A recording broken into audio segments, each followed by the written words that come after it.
benjang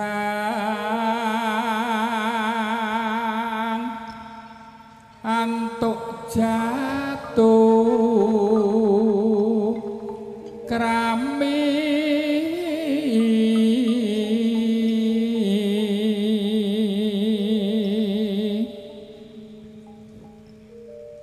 aja nganti keliru pamilih ira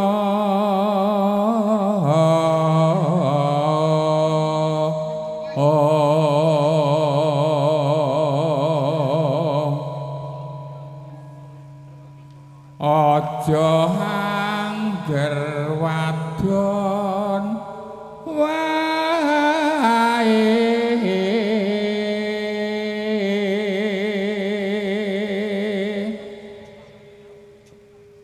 aja milih wong sugih kaping pindho milih wong pangkat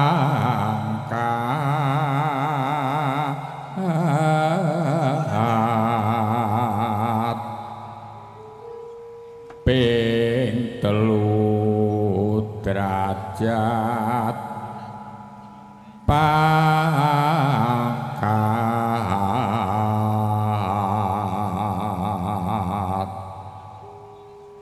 iku bisa larut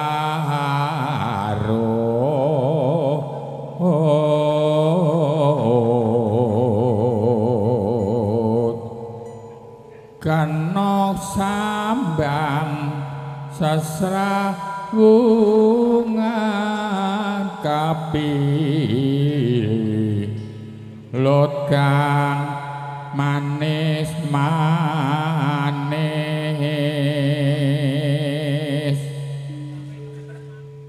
antu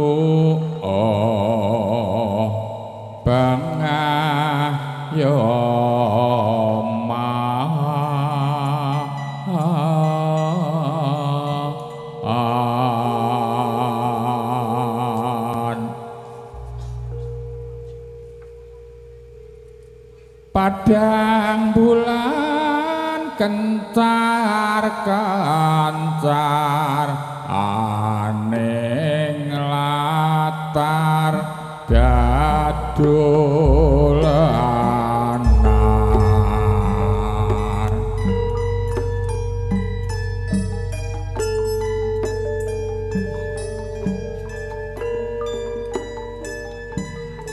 hande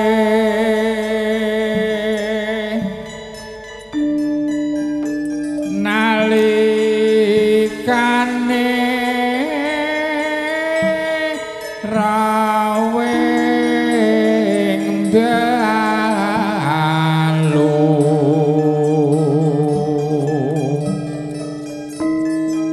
wong agung mah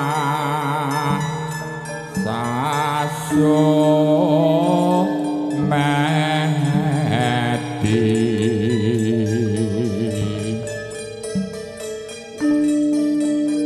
sirah kang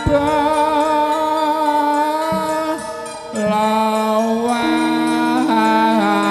nara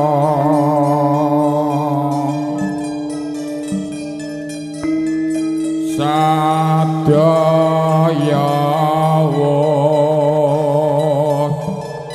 sami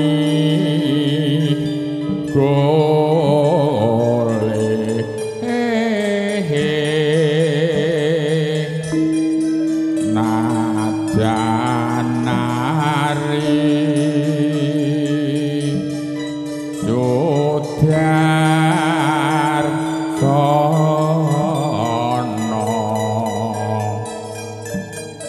najan hari sudar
Assalamualaikum warahmatullahi wabarakatuh.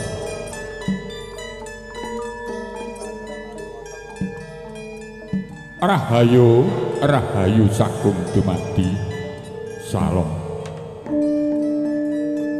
Dedep tidem perbawani latri sasadara wis pandher kawuryan. Tan kuciwa manise sinanggep sinateng dalu. Agelaring Cakrawala wiluludan laku paradine masih kebekan caranggono kang sumiwi waraka caraka tanpa cela tegese dedep tidem perbawane latri bos ngancik tengahing latri tengahing dalu sepi nyenyet datanana kang sami sebawa jroning papan bebasan godhong tanana bah samirana datan lumampah amung kapiyarsa swantening gangsa ngeli ing Widawati gumarung ngebeking jagat raya pindha gangsa Kyai Madurna Prunggan kula kantun pandhigani kasta hadi prawira ngumandang mangungkung mapan wonten halaman Sumur Gedhe dusun Cambor Desa Mlutuk Kecamatan Lidah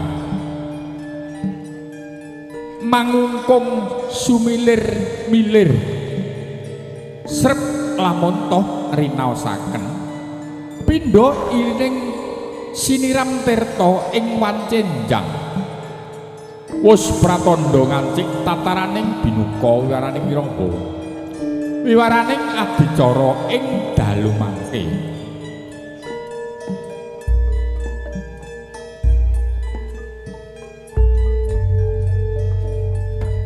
Dumateng sagung kang parawuh Bapak undangan kakung semaduti dat kinurmatan para sepuh bini sepuh adi sepuh para alim para sarjana sujana sejaning budi kang sinanding kitab suci pahyuning Gusti satuhu kawula hormati.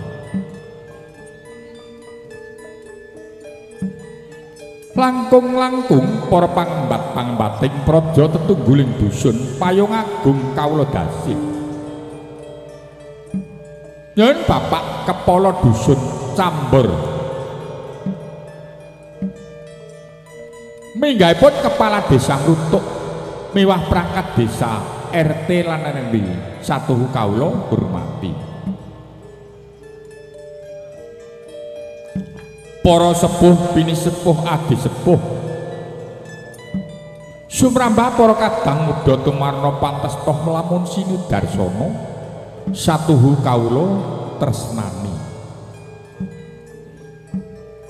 Saderengipun kawula atur kunjuk dan sami kawula ngaturaken salam pambagyo rawuh jengandika sami. Sugeng dalu sugeng pinanggih sugeng amirsani ngantos titi purnaning adicara. Wassalamualaikum warahmatullahi wabarakatuh. Rahayu rahayu sagung dumadi salam. Monggo sami-sami saos puja puji ngarsane Gusti Kang Maha Agung, puja askara puji astuti kunjuk ngarsane Gusti Kang Maha Suci Gusti Allah Ta'ala. Jalaran panjenenganipun ingkang paring sedaya kenikmatan kabagyan kasarasan saengga dalu menika saged angrawuhi papan niki kanthi pinaringan rahayu slamet dhateng wonten alangan satuhu menapa-menapa cumandhok badan panjenengan sowang-sowang.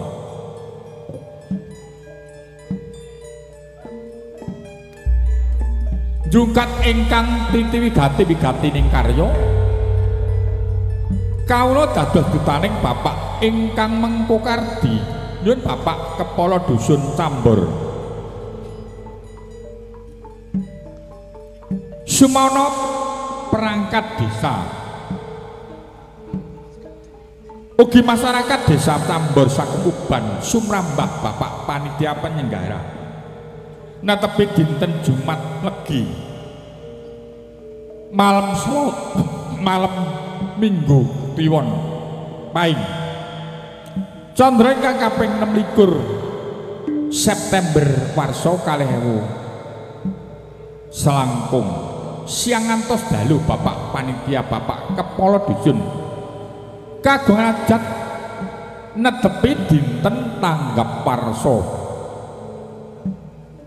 tasukuran sedekah bumi mapan wonten ing halaman sumur kageng desa Dusun Cambor Desa Ngrutuk. Dumateng sagung kang parawuh Bapak undangan Bapak panitia ngarwah penyasami disuwuni doa restu anggenipun kagungan hajat tasukuran sedekah bumi mboten wonten alangan tunggal menapa-menapa mondhok papan iki lan sakpurnane gati tansah pinaringan karahayon pinaringan slamet dhateng wonten alangan setunggal menapa lan masyarakat Dusun Cambor pinaringan ayem cayem tentrem gampil anggenipun padi pangpa jiwa saged murah sandang lawan pangan buga wastra datan tujiwa pramila saged dados dusun ingkang mewah gemah ripah Kartotara Harja sak laminipun. Dumateng sagung kang parawuh Bapak undangan Bapak panitia ngawontenaken tasukuran sedekah bumi kanthi pahargyan hiburan Jawi ingkang sinebat hiburan langet tayub ngilangan besang pramila ingkang remen maksudi budaya langan tayub monggo dipun luring ngartosaken benjang jalaran nika lilaranipun nenek moyang kita ingkang sampun wangsul wonten payunan Gusti. Pramila pateta kita tansah luri budaya ingkang adiluhung. Pramilika dumateng sagung kang para rawuh Bapak Panitia ngaturaken jasami kanthi pahargan hiburan langan tayub kinanten Waranggana Dwi Waranggana.